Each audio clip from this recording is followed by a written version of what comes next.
One of the things I've been seeing recently is a lot of commentary on the movie Don't Look Up and some parallels with interviews or things that have been shown on TV where it's like, feels like we're actually living that in our reality.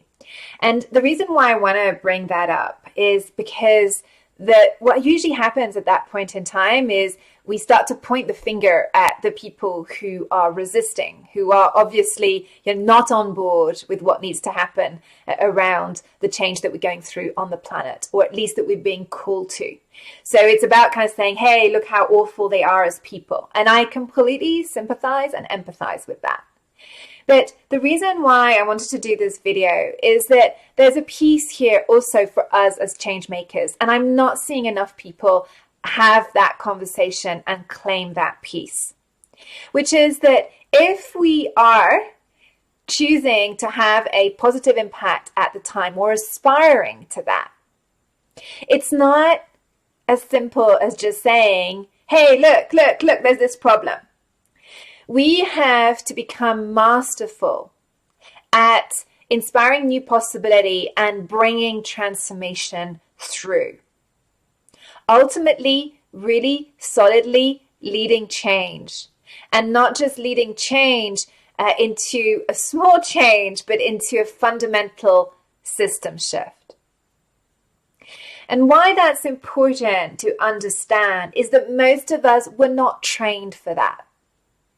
I've worked with leaders, high potentials, and what I know is that as we were growing up, as we went to school, as we went to university, as we progressed in our careers, what we were actually being trained for was to be what I call good soldiers of the old.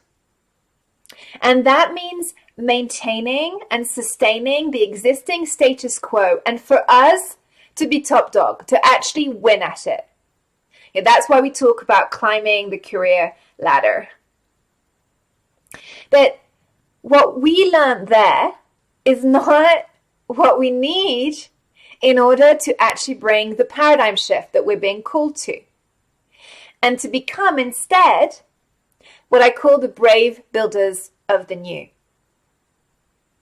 And that is a conversation we are not having enough. So I'm seeing a lot of people trying to bring the change or to make a difference, but with the tools of the good soldier of the old. And then at some point they get frustrated, and so they just kind of have a bit of a rebellion.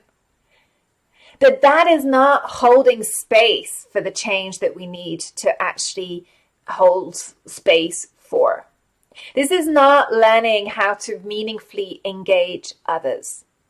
And we need to be better and do better in relation to that. We have to stop just complaining that they don't get it. And let's be clear, I do that too, right? I'm not saying this from a place of I've done it perfectly, but I do know that when I choose to really show up as what I call that brave builder of the new, then I can bring people with me. But for that, I have to give up a whole load of stuff. Things like just trying to please others, right? That's not going to work. That's more kind of good soldier. Just trying to be perfect and, appear perfect to people. That's not going to work either. Or, sometimes what we do is we try and kind of dim so we can fit in. Also, that's not going to work. But what's also not going to work is shaming others. Trying to just convince them and push them.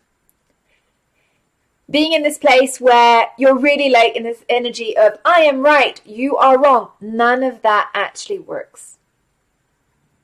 What we need to be able to do is anchor strongly in ourselves so we can show up as the leader that we need to be. We need to be able to shine brightly in our difference rather than just trying to be perfect. And we need to be the ones that light the way to new horizons. And that is something that we are called to learn. What I like to say is, in order to evolve the world, you need to evolve yourself first, so that you can really inspire transformation at a completely different level and lead the way to the new world that is emerging.